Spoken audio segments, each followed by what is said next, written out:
Today is October 29th, 2012. It's a Monday. My name is Mark DePew, the Director of Oral History with the Abraham Lincoln Presidential Library, and we're with Scott Schertz today at your facilities. Good morning, or good afternoon, Scott. How are you?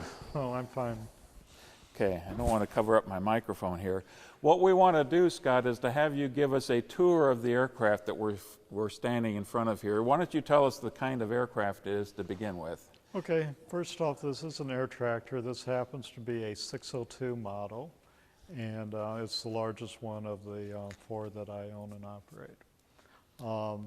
It is made by the company that has that name, Air Tractor. They're based in Olney, Texas, and they make about 150 air tractors a year, and they're used all over the world. What year would this one been manufactured? Actually, this one was manufactured in 1997. Did you buy it new? I did not buy this one new. However, the one behind it I did buy new in 91. Is this one of the newer ones you've got? It's about midway. I do have a 2005 model one also. But if it goes back to 1991, then these things can last a long time. That is correct. If you maintain them, they will, and obviously we do try to do that. What can you tell us about the engine, the power plant that it's got? Okay, this has a gas turbine. It's actually a turboprop, where it is a jet engine that runs the propeller. This one has what's called a PT6-65 in it, and the engine itself weighs about 500 pounds and puts out about 1,400 horsepower. And that's one of the reasons why this ends up needing a 5-bladed propeller to transmit all that force into thrust, whereas the one behind it has a 3-bladed prop for about half that power. Okay, what kind of wind speed would it have? Excuse me, not wind speed, but overall speed, maximum speed. Normal working speed for this airplane is about 160 mile an hour. Actually, it can go a fair amount faster than that, but that is the typical working speed. It's about 160. How about the stall speed? I know when you're actually working over these fields, you're going slower than most people would expect. What would the stall speed be? The stall speed on this loaded is about 90 mile an hour. Empty would be around 70. Of course, when you're turning, it would be considerably higher than that. Okay. Can you walk us through then how the actual application occurs? And I think we've got this set up right now for a liquid application, is that right? No, that's incorrect. This is set up for dry. If you notice the apparatus underneath, this somewhat funnel type shaped thing, is the dry spreader. And basically the material comes out of the hopper. This is the bottom of it through a gate. And then the air going through and the suction out of the top of this Swathmaster spreader propels the seed or dry fertilizer out. Actually, the last thing I would have done with this would have been the cover crop seeding here a week or two ago. What were you planning for the cover crop? Most of it was either annual ryegrass, radishes, or cereal rye, or some combination of those. And all of that would be something the farmers would simply plow under in the springtime? Either that or terminate by spraying it. And then, of course, whatever nutrients the cover crop had captured would be available for next year's crop as the residue breaks down. Okay. How long is the wingspan? On this one, it's about 56 foot. And it is sort of what's called a low-speed wing. It's relatively thick and wide. And some of the unique things about this is not only do the flaps come down, but the ailerons also come down as flaps to give you some more lift going around the turns. Well, for a total novice like me, the ailerons. Ailerons are the movable part of the wing out towards the tips from about here on out that are usually used to control roll. And then they are interconnected with the flaps on this airplane to droop and help the low-speed characteristics of the wing. I noticed, though, that your pellets are going to be dispersed there. What's the width of that pattern that you can put out? Because it's not very wide. It's You still got 2/3 of the wing that looks like it's not dispersing. This particular spreader will spread stuff out considerably wider. In fact, it'll be about a 100-foot swath coming out of that. And you do this type of work a little bit higher at 20 or 25 foot as opposed to spraying at 5 foot. So you get that greater disbursement then? Yes, but this spreader does spread effectively about the same width as what you can spray effectively. In fact, in some materials it'll do a little bit wider even than that. Where would, and we're going to see a little bit more of this I think later, but where would the actual payload go?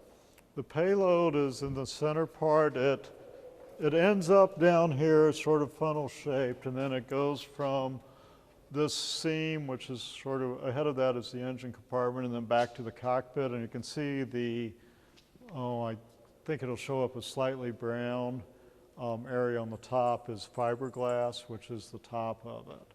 So roughly it's the area between the cockpit and in line with the landing gear is where the payload is carried. And then the fuel is carried in the wings out about half or 2/3 of the way. And it's inside the spars, it's inside the better protected area of the wing. Once you've got the payload in, for a full payload, how many acres would you be able to work? It depends a lot on what we're doing. Fertilizer would be a lot different than spraying. It could range from typically, probably worst case, fertilizing maybe 30 acres to some of the low volume products. It could be 5,000 acres to spray and load. And the typical range though would be more like 50 to 300 acres of things that I typically do around here. Okay. Now I know you don't have it set up, you said, for liquid application, but can you explain that for us, how that would be different, how it would look different? Yes, basically this stainless steel dry spreader comes off, and then we've got the liquid pump laid out, which mounts right ahead of it. Actually, it comes up or down from there. The pump is upside down, the mount goes to there. And then there's some other plumbing that connects the spray pump to a spray valve. And then there are booms that go towards the trailing edge of the wing and below it where these yellow hangers are out here. And that's the about 2-hour project to change it from dry to liquid or vice versa. Do you have to do anything with the storage tank itself to do that Very switch? little. There's actually an auger in it that helps pack the ends that pulls out its own pins, and you clean it out, and that's about all that you have to do to the hopper. Okay. Well, let's kind of take a walk around the aircraft here and you show us some other things. Okay. Well, as you already noticed, it is a pretty wide wingspan. Actually, these are lights that fold down for night operations, taken off for landing in the night or spraying in the night. They're on both wings. This is what I'd mentioned, the aileron. Obviously there's one on the other side too, but this also droops for slow speed characteristics. This is the flaps that actually droops more. And obviously, like any other airplane, you've got the tail surfaces that aid in the control and the tail wheel type. Well, it almost looks like you've got an option here for the tail fin as well. Well, that is part of the control. On the vertical portion, that is the rudder. The movable portion on the back, that is what your feet control. And then on the elevator, the horizontal portion of it, that is what you move through the stick to control the pitch attitude of the airplane. Okay. Well, to make sure I understand, can you put your hands on these things? Okay. Well, let me unlock the controls so I can move them around too.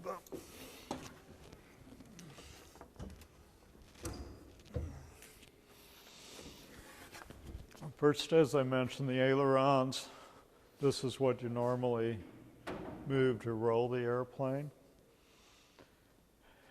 And then this is the elevator, and it is hooked up directly to the stick, and that is what changes the pitch up and down of the airplane. And then this is the rudder, which is controlled by your feet for the straight yaw.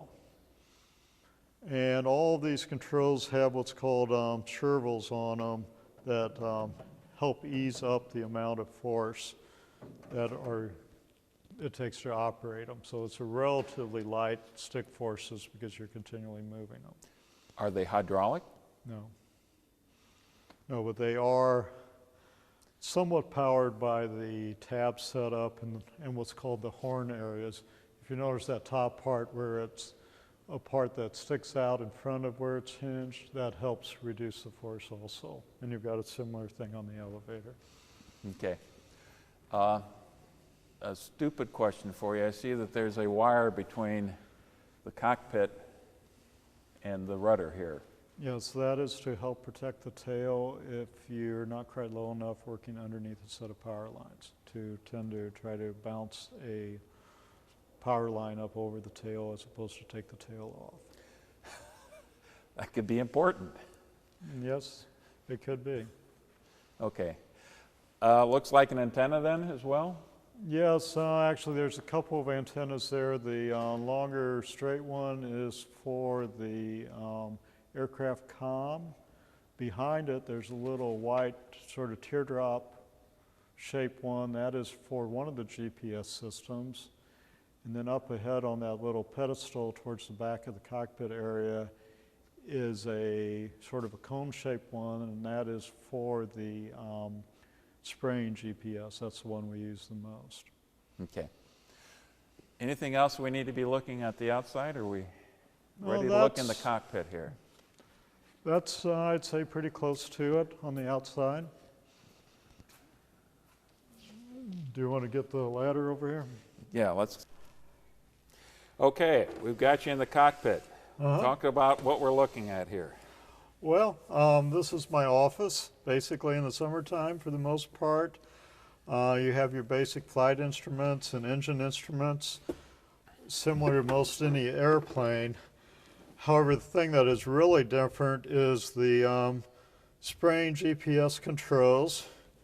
And then there's also a screen here in the center that displays a lot of information, even down to like a outline of the field you're spraying, and then it'll show where you have and haven't sprayed. And then the biggest part of it is the light bar out front, which I'll turn on. We'll see how much of it shows up here inside, but that's the main part of the guidance is out there in that box close to the front end of the hopper.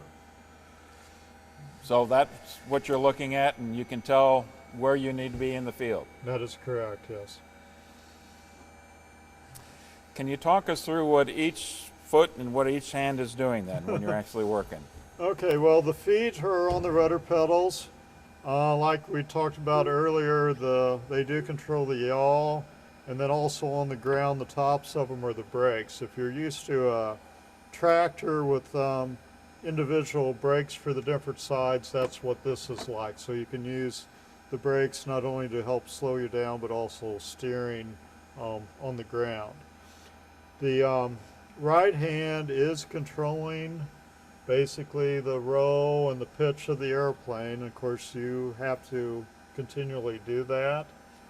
So the combination between the stick and the rudder is what's handling the row and the yaw and the pitch, etc.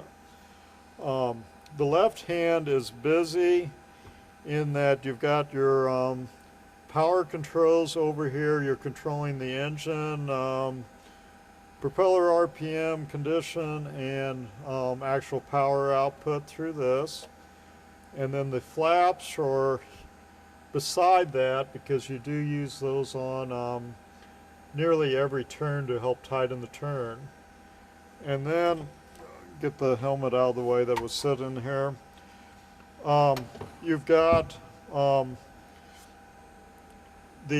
both the dry or the liquid spraying control here and the dry spreader control here, and on those, that's what you're turning the spray on and off with, or the spreading on and off with. And then there's switches for the GPS control on that. So, I mean, that's it in a nutshell, is you're controlling the engine, and your flaps with your left hand, and the spray or spreading disbursement with your left hand, and the left hand is busy back and forth there the whole time. Is there a standard checklist you go to when you first fire it up and start? They're standard procedures. You know them by heart. Yes, I do.